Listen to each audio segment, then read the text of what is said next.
Clyde had always been drawn to the cemetery on the edge of town.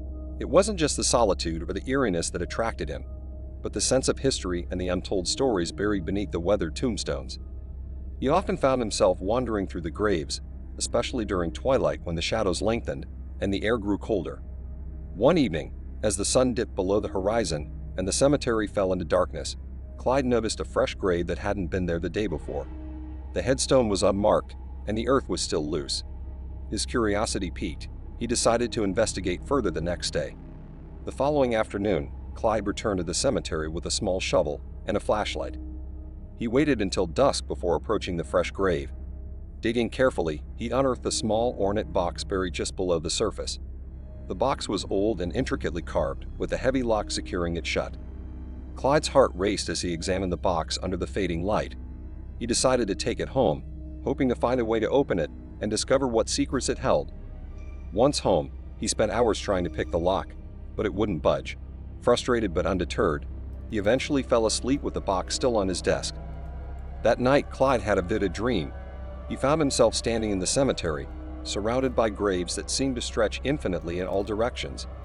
In the dream, an old man with a long white beard approached him, his eyes filled with a mixture of sorrow and urgency. "You mustn't open the box," the old man warned. "It holds a darkness that should never be released." Clyde woke up in a cold sweat, the old man's words echoing in his mind. He shook off the lingering unease and decided to research the history of the cemetery and any recent burials.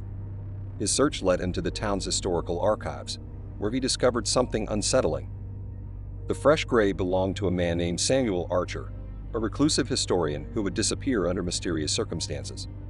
According to the records, Archer was last seen in the cemetery, digging frantically and muttering about a box that held the key to a great and terrible secret.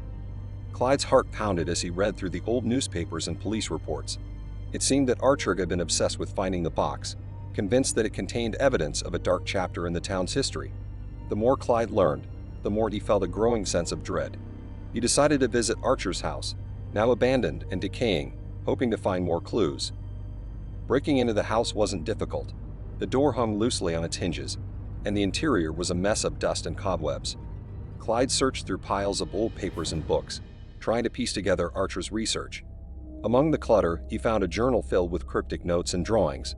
One entry stood out. "The box must never be opened. It is the key to a darkness that once nearly consumed the town. The spirits of those wronged are bound within, and their rage is eternal." Clyde felt a chill run down his spine. What had he stumbled upon? And why had the box been buried in the cemetery?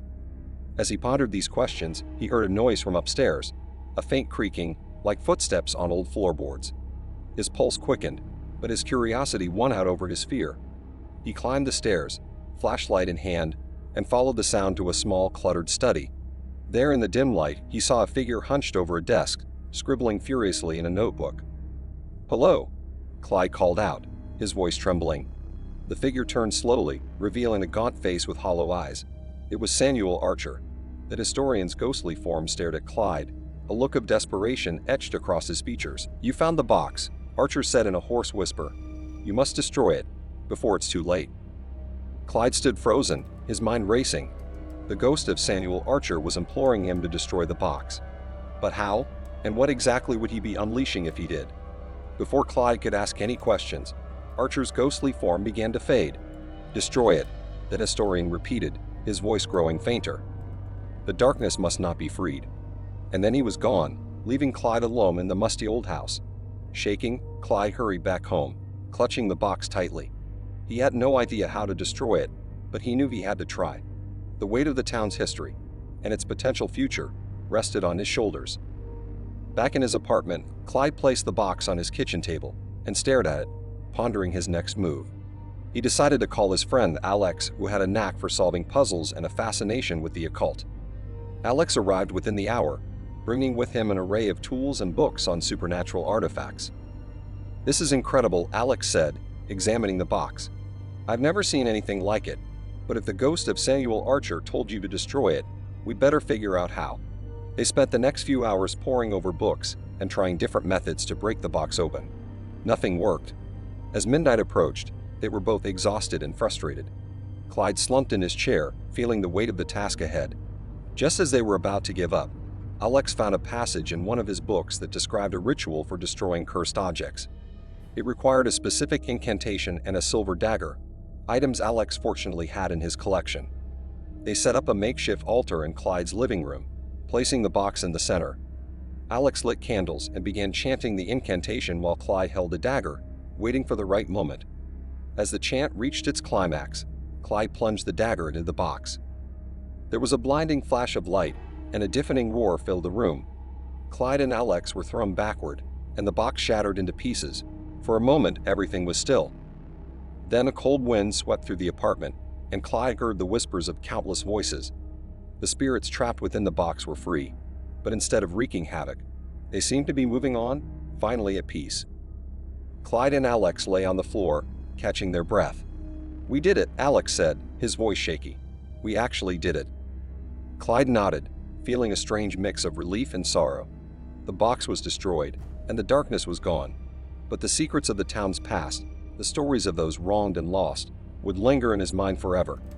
As they cleaned up the remnants of the ritual, Clyde couldn't help but wonder what other secrets lay buried in the cemetery, waiting to be uncovered. But for now, he was content to let them rest, knowing that some mysteries were better left undisturbed. Robert's hands trembled as he gripped the flashlight, its beam slicing through the oppressive darkness of the old cemetery. The air was thick with the scent of damp earth and decaying leaves, and the silence was broken only by the occasional rustle of the wind through the trees. He took a deep breath, trying to steady himself. This was a bad idea, he thought, but he had to find out the truth. It all started with a series of mysterious disappearances in their small town. People whispered about the cemetery, about how those who went in at night were never seen again. Robert, a local journalist, decided to investigate. He didn't believe in ghosts or curses, but he did believe in uncovering the truth. As he walked deeper into the cemetery, the headstones seemed to loom larger, their inscriptions barely visible in the dim light. Robert kept his focus on the path ahead, ignoring the creeping sense of dread that clawed at the edges of his mind. He had a job to do. A sudden noise made him freeze. It sounded like footsteps, but when he turned, there was nothing there. He shook his head, dismissing it as his imagination. He pressed on, his footsteps crunching on the gravel path. He reached the old mausoleum, the one everyone in town said was haunted. Its iron gate hung ajar, rusted hinges creaking softly in the breeze. Robert hesitated for a moment before pushing it open and stepping inside. The air was colder here, and his breath formed clouds in front of him. Inside, the mausoleum was dark and musty. Robert's flashlight flickered as he scanned the room, revealing cobwebs and dust-covered surfaces. He noticed a staircase leading down to a lower level. Gathering his courage, he descended the stairs, the air growing colder with each step. At the bottom, he found a small chamber. The walls were lined with ancient, crumbling stone, and in the center of the room was a large, stone sarcophagus. Robert's heart pounded in his chest as he approached it. He had come this far. He couldn't turn back now. He placed the flashlight on the ground, its beam casting eerie shadows around the room. With trembling hands, he pushed the heavy lid of the sarcophagus aside. Inside, he found a collection of old, dusty journals. He picked one up, blowing off the dust and opening it. The journal was filled with the writings of someone named Nathaniel Blackwood, dating back to the early 1800s. As Robert read, he realized that Nathaniel had been a grave robber, digging up corpses for medical experiments. The entries detailed horrific acts, and Robert felt a chill run down his spine. Suddenly, he heard a noise behind him. He spun around, but the room was empty. The feeling of being watched intensified, and he quickly stuffed the journal into his bag. He needed to get out of there. As he made his way back up the stairs, he heard the sound of footsteps again, this time closer and more deliberate. Panic set in, and he ran, nearly tripping over the uneven steps. He burst out of the mausoleum, gasping for breath. Robert didn't stop running until he reached the safety of his car. He fumbled with the keys, his hands shaking, and finally managed to start the engine. As he sped away from the cemetery, he couldn't shake the feeling that he was being followed. Back at his apartment, Robert locked the doors and drew the curtains. He pulled out the journal and began to read more. The entries grew darker and more disturbing, and he realized that Nathaniel had become obsessed with something he called the source of eternal life, which he believed was hidden in the cemetery. Robert's mind raced. Was this what the disappearances were about?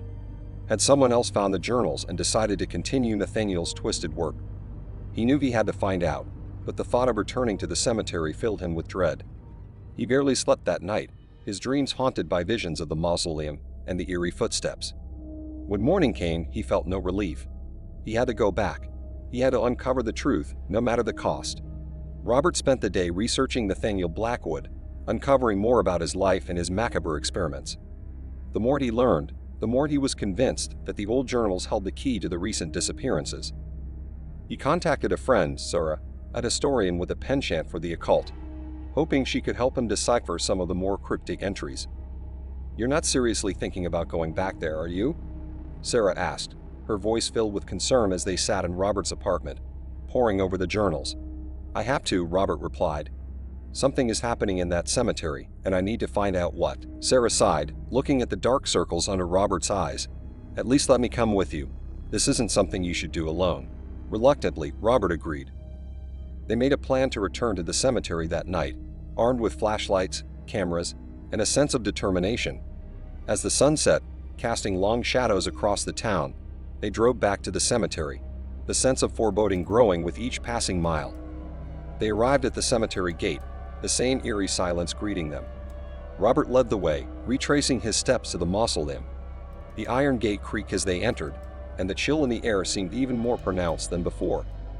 Inside the mausoleum, Sarah examined the sarcophagus and the journals. "These symbols," she said, pointing to a series of intricate carvings in one of the books. "They're alchemical." Nathaniel was trying to perform some kind of ritual. "A ritual for eternal life," Robert muttered, remembering the journal entries. Sarah nodded. "But he failed. The question is, did someone else pick up where he left off?" Their conversation was interrupted by the sound of footsteps echoing through the mausoleum. Robert and Sarah exchanged a tense glance, then quickly turned off their flashlights, plunging the room into darkness. They listened, the footsteps growing louder and closer. Suddenly, a figure appeared at the entrance, holding a flashlight.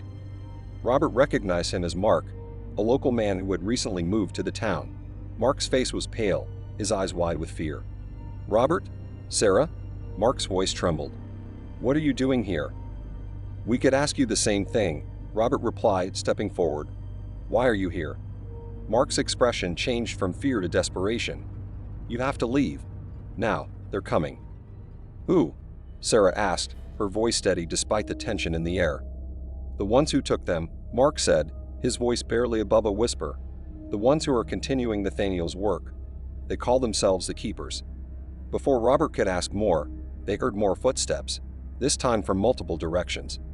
Panic surged through him. "We need to hide," he said, grabbing Sarah's arm.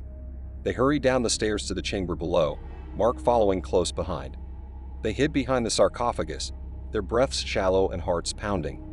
The footsteps grew louder, and Robert peered around the corner, seeing several figures enter the mausoleum. The figures moved with purpose, searching the room. Robert's mind raced. If they were caught, who knew what these keepers would do to them? He had to think of something, and fast. Suddenly, Mark stood up, revealing their hiding spot. "They're here," he shouted. Robert's heart sank as the figures turned towards them. Mark had betrayed them. "Run!" Robert yelled, pushing Sarah towards the stairs. They sprinted up, the figures close behind. They burst out of the mausoleum and into the night, not stopping until they reached the car. As they sped away, Robert glanced in the rearview mirror, seeing the figures standing at the cemetery gate watching them. Back at his apartment, Robert and Sarah tried to make sense of what happened. "Why did Mark do that?" Sarah asked, her voice shaking. "I don't know," Robert replied, his mind still reeling. "But I think he was trying to protect us in his own twisted way. He knew too much, and they got to him." Sarah nodded. "We can't go back there. It's too dangerous." Robert agreed, but he knew he couldn't let this go. The town needed to know the truth, and he was determined to uncover it, no matter the cost.